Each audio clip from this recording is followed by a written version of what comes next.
So common, right? So going back to that shin trapping, if he's sitting up, okay, I want to be careful because I'd rather have him on his back. So if I'm here, I can get here. Then I get here, and I get right here, okay? From here, if I don't feel him pushing back, no reason why I can't just get through here and cut through. If we're here, and to get that shin trap, you gotta get that angle. You can't do it from here, because your pressure is that way. You have to go here. If I feel him pushing back, you have a nice pass right there, knee to the belt. Then you sub your weight to flatten him out, okay? From here, let's say he can't roll into me because of the knee to the belly. He can possibly roll away. So he turns his left side here, keep turning, take your arm. And then we get here from the face away. This right here is key, which is the figure 4 seatbelt, okay? So from here, all I'm gonna do is this. I know that he is either gonna wanna turn flat, turn into me. I can push him with my chest, and I can hold that arm. This right here, no thumbs, and it pulls into his neck right here, okay? If he wants to roll to his stomach or to his knees, I can pull him with my arms and my chin, okay? Not like this, but I use my chin to hook a shoulder. Believe me, it's a lot. From here, all I'm gonna do is I'm gonna pull him back,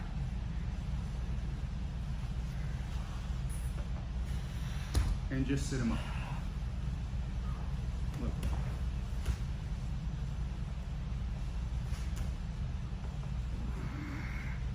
It's a neck size. And they don't really anticipate it because look, if I am pushing him here, he may want to push back into me. And he rolls right in that neck, but your elbows have to be low. Just like this grip has to be the real deal. This thumbs here will only compromise your grip because I can already feel pressure on this thumb here, not to mention this thumb. I grab his wrist palm here and I'm here, okay? You give him a little bit of a push, he pushes back, turn that corner, look, lift that left foot and bring your elbow to the mat and drive your shoulder into the back of his head. Your right elbow to the mat? Yeah. So as I'm, because I need to have this under his neck, more like right there. Otherwise, you don't have as much of a neck crank pressure. You still do, but it's not as much. So as you're here, okay. Again, look. Here, with here. It's here, you turned away, look here, and I got this right here, okay? I want to create a reaction. If I want him to push back into me, I'm going to drive him forward. Here, he pushes back, look.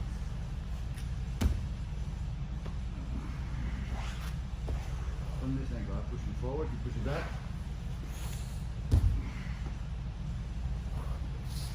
Forward, he pushes back. See how that right elbow goes down and stay low. Push it forward. See how that right elbow goes down and drift forward. Okay? So you can just start. Are you struggling? Yeah. Okay. I have to stay low because if you keep this elbow too loose, the head will pop out. But it's fine.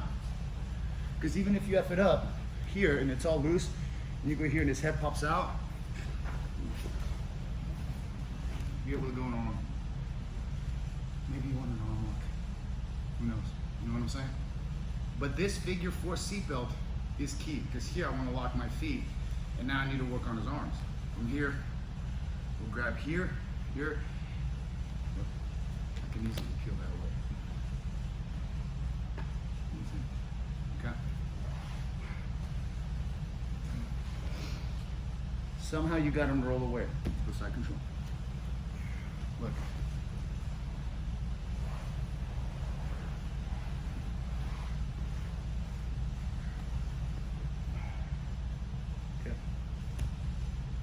shin hook or on the shoulder. He wants to roll forward, I pull him back. Just roll back, I push him. Now I push him. I want to take his back, yeah. And then right as I feel him push back, it's like you leave a hole. It's even better the more behind him you get. So this elbow that's by his stomach pulls to his ribs. So we're here, and you have to keep everything.